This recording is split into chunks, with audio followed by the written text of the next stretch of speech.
I've come to the conclusion that narcissism is a cope. It's seriously, when women say, "Oh, the last guy I was with was a narcissist," I think a lot of times it is. No, that's a cope. The term is abused, but I definitely think that. I think some of them are. I've seen some dudes who are pretty bad. Like they're that's why I kept beating trying the shit out of women. We had Jesse Preston on last week, and I was like, "What's what?" When you get to like attention seeking versus like true narcissism, where's the threshold right there? Because unless you can tell me that, it's a fucking cope. Yeah, I dated two. So the two guys I dated back to back, one was absolutely a narcissist, and the next one was just batshit crazy and wasn't loved as a child and was super attention seeking. And because what do you think made him a narcissist? Like super clingy. The first one? Yeah. What made him a narcissist was this is so tough. Do you think women are making it a cope, or the psychological community is making both. it a cope? I think they're feeding into each other. I was going to say, I think the psychology community like realizes that women love to use that as sort of a rationale to explain why they like their relationships aren't working, and so therefore it's men's fault. So, well, what can we say? Well, it's either cope or the guy's, it's either he's a narcissist. Or the guy is like clingy and codependent. Yeah. Those are usually the two. So wait, back to what you were saying. What about him, like, do you think made him a narcissist? So what made him a narcissist, in my opinion, was his upbringing. He was the prize child of his family. He could do no wrong. He was raised with his mother, who has 2 brothers and 7 sisters, and all of the women. He was the first grandchild. He was just the prize of the family. He was everything but a pillow princess, and even that sometimes. And he just thought he was the prize, and everything pillow princess, was like he wouldn't go down on you. What do you mean? Oh, absolutely, they all do that. But but that's what pillow princess means. That's what pillow princess. I know what it means. I know what it means. He didn't want to ever like get it popping. It's not that he wouldn't. Well, eventually over time, like he did everything right, but that was because we were together a long time. But no, he was sometimes a pillow princess because he'd be like, "Yeah, I'm the prize." Like want to put his hands back. Yeah, but ladies, pillow princess means when you have a threesome and there's one girl in there who's not as gay as the other one. It's not always a threesome. No, I'm saying where I got the term pillow princess from. Pillow princess means like you're having a and there's one girl you bring in and she's not as gay as the other one, and so she won't go down on one girl, but she'll let girls go down on her. That's a pillow princess because her head's on the pillow. Pillow princess is where you lay back and you let the other do all. But you don't do any work. My point is you don't do any work. Yeah, that's what I actually learned something in this. You did. Okay, ready, guys? Narcissistic personality disorder. Narcissistic personality disorder, NPD, is a mental health condition in which a person believes they are better than everyone else. While many people have narcissistic traits, people with NPD have problems that affect their lives, relationships, and everyday life. People with NPD may appear arrogant with an inflated self-image and disregard for the feelings of others. NPD is a part of a cluster of personality disorders with symptoms of intense and unstable emotions and distorted self-image. It usually starts in early adult years and affects more men than women. Oh, so was that your guy? I thought, yeah. So things, once you say the definition, I can go, it rung some details in. So his emotional intelligence was also almost non-existent. To be raised by all women, you would think that's because that you there's would no have such that. thing as emotional intelligence. Okay, awareness then. Let's say that. Like emotional awareness, empathy. It was almost non-existent. He was a good person. In general, he would be a good friend. But then when it came to women or just anyone that he was supposed to be seen as an equal to, he had to make it abundantly clear that he was not equal. To me, to any girl he dated, anyone in the past and future. Like that's just what his standard was. Like you are not the prize I am, so flock to me. Can I throw something out here? And maybe Tristan will, because Tristan, the psychology major here. So do you think that perhaps because we want to so readily apply or diagnose guys with narcissism, do you think, because I hear this all the time from people who complain, like especially women who complain about the red pill, those red pill guys are turning into narcissists. Oh my God.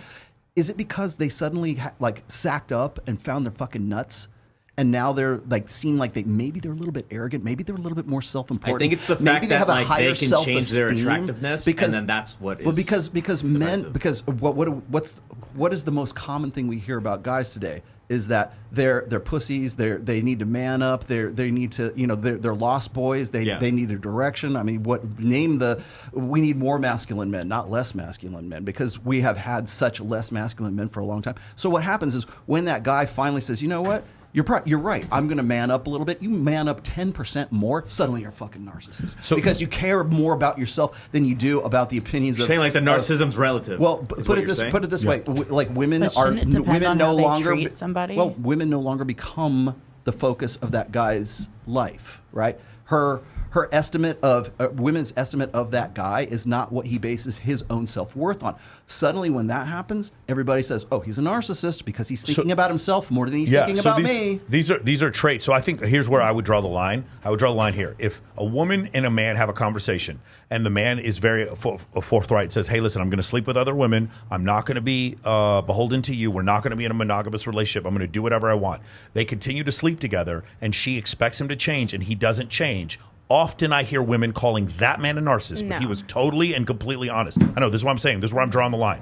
Where I draw the line is when the man is deliberately like lying to the woman in order to try to have sex with them with no regards for her feelings or anyone else's. That would be closer to narcissism to me. Both things are possible, but my point is I often hear women complain about these dudes, and then when I talk to the guys, they're like, yeah, she was fucking crazy. She would break up with me, and then she'd get back, and she threatened to kill herself and all this kind of stuff. And I was like, oh, okay, I only heard half the story, and she was using that word as, like you said, a cope or like a leverage point in order for her to win the argument. If the I've noticed people say that about you guys every time I go out. I'm like, don't come on the fucking show. Like, every time I hear this, every time I go out, that you guys are narcissists. Well, like for instance, like maybe you can answer this question. Like you have the guys in MOA, the guys who actually like ratchet it up. They actually take it to heart and they build themselves up from something that they weren't, and now they become something bigger.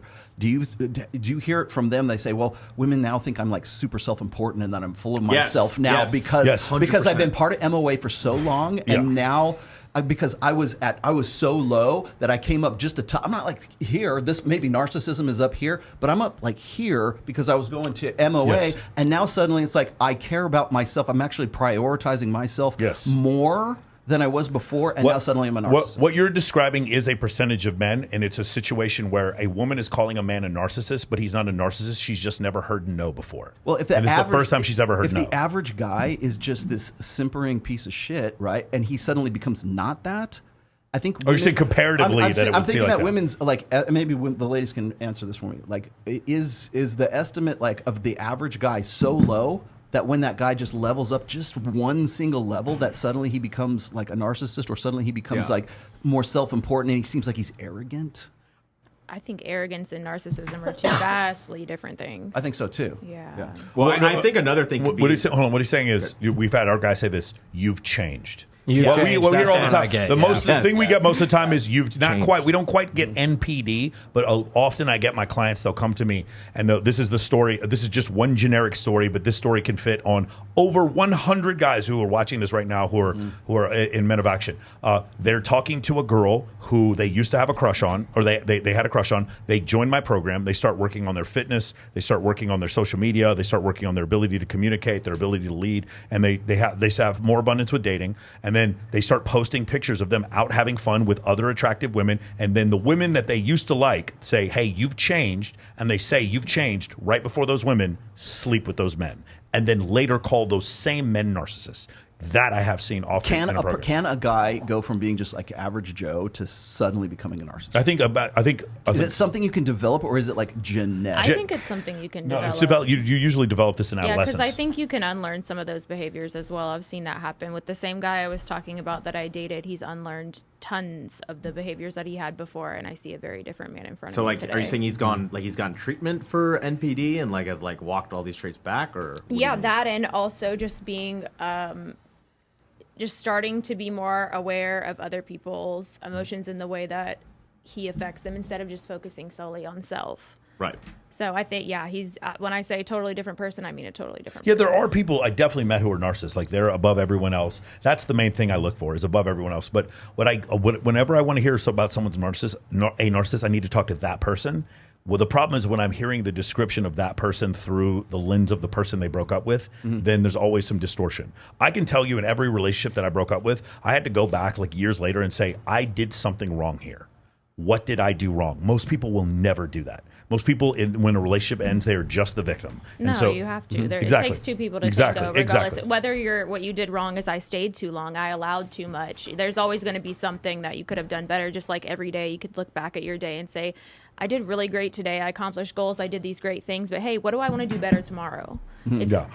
So I think to a greater degree, personality is genetically determined. Agreed. Okay, because if you go and you look at the 4 laws of genetic behaviorism, That's you literally, there are like, it's not like one gene, it's a combination of like a bunch of little genes that might lead to you to having like dark triad personality traits, or you have more of a creative aptitude, maybe you're more of an artist, whatever it is.